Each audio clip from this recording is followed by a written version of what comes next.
আপনাকে দেখে তো আজ খুব ফুর্তিতে লাগছে। সরি দিদিমণি।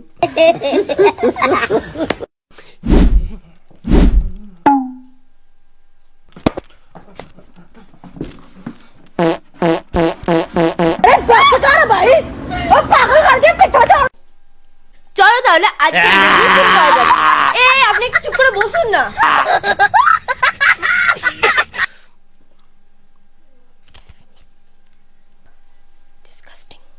আপনার প্রথম প্রশ্ন, বিয়ের আগে আপনার বউকে নিয়ে আপনার সবচেয়ে বড় ভুল ধারণাটা কি ছিল? বিয়ের আগে ভাবতাম বউ আমাকে বুঝবে, এখন দেখছি সব আমাকেই বুঝে নিতে হচ্ছে। আচ্ছা।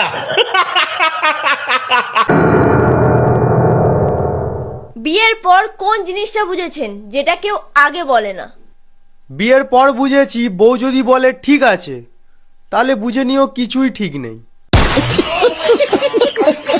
আপনার বউ আপনাকে সবচেয়ে বেশি কোন ব্যাপারে শাসন করে?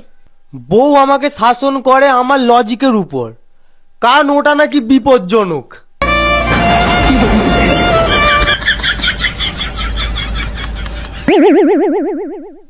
বাড়িতে শেষ কথা কার হয়, আপনার না আপনার বউয়ের? শেষ কথা বউয়ের, আমি শুধু হ্যাঁ বলার মানুষ। আপনার বউ রেগে গেলে পরিস্থিতি সামলানোর আপনার টেকনিক কি? বউ রেগে গেলে আমি শুধু মাথা নিচু করে দাঁড়িয়ে থাকি। জানি না কি ভুল করেছি, কিন্তু কিছু তো ভুল করেছি। আপনার বউ আপনাকে কোন অভ্যেসটা ছাড়াতে সবচেয়ে বেশি চেষ্টা করে? বিড়ি ছাড়ানোর। আমি বিড়ি ছাড়তে চাই, কিন্তু বিড়ি আমাকে ছাড়তে চায় না। গজব টুপিবাজ আদমি। এটা তো আমার কি দোষ এবার? একটা ভালোবাসা আছে তো নাকি, তাই না?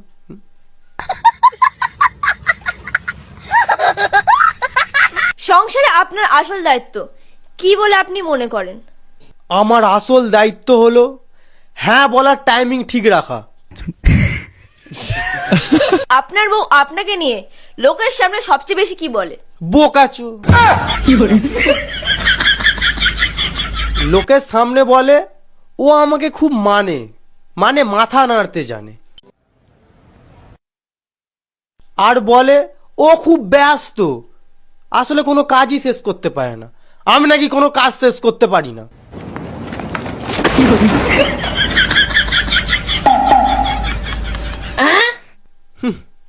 কি বলে?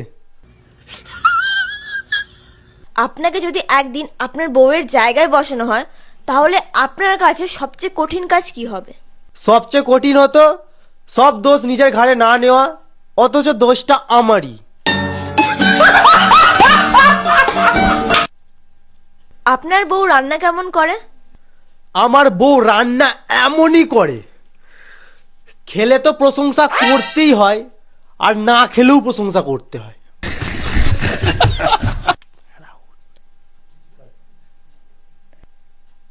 আপনার বউয়ের একটা অদ্ভুত অভ্যাস, রাতে ঘুমানোর আগে হঠাৎ সব দিনের ঝামেলা বলতে শুরু করে দেবে।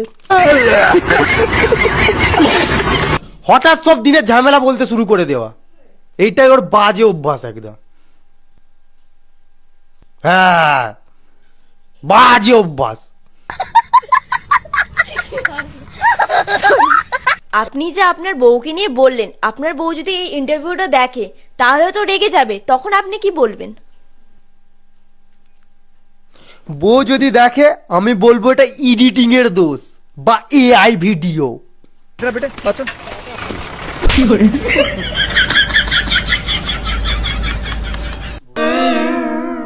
আর এডিটিং ম্যান এই পার্টটা জুড়ে দিবি, আমি একটা সাইডই বলবো।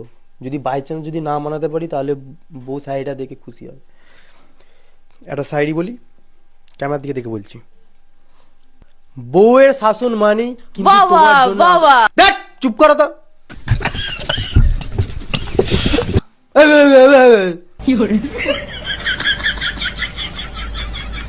বউয়ের শাসন মানে তোমার জন্য একটাও কথা বলবে না, বলে দিলাম। বউয়ের শাসন মানে দাঁড়াও, দাঁড়াও। বউয়ের শাসন মানেই হচ্ছে তোমার জন্য আশীর্বাদ। ভুলে গেছি সত্যি সরিয়াস ভুলে গেছি। কাট দাও, কাট। 2 hours later. বউয়ের শাসন মানেই তোমার জন্য আশীর্বাদ, বউ না থাকলে জীবনে বউয়ের শাসন বউয়ের শাসন মানেই কিন্তু তোমার জন্য আশীর্বাদ, বউ না থাকলে জীবনটা হতো যে একদম বেস্বাদ। तुमसे ना हो पाएगा। হচ্ছে না হচ্ছে না হচ্ছে না, দেখে দেখে পড়বো, বলতেই পারছি না। অনেকবার ট্রাই নিয়েছি, তাও তো ক্যামেরাম্যান দেয় না বা এডিটিং ম্যান দেয় না, ওই দিবি না। বউয়ের শাসন মানেই কিন্তু তোমার জন্য আশীর্বাদ, সে না থাকলে জীবনটা যে হতো একদম বেস্বাদ। সে রাগ করে যাতে তুমি সঠিক পথে চলো, আসলে বউ যা করে সবই তোমার জন্য ভালো। বাবা বাবা, বাবা বাবা বাবা বাবা বাবা। কেমন লাগলো? খুব ভালো শাড়ি বলেছেন। তোমাদের কেমন লাগলো অবশ্যই কমেন্টে জানাবেন।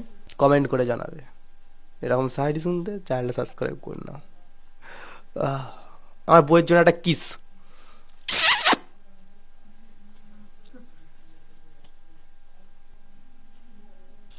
আপনার তো দেখি শাড়িটা খুব ভালো লেগেছে, আরটা বলবো না না, থাক থাক।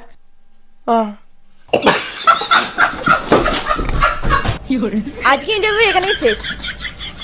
কেন ভালো লাগে না? কি বলো গো, ডাকবে না আর?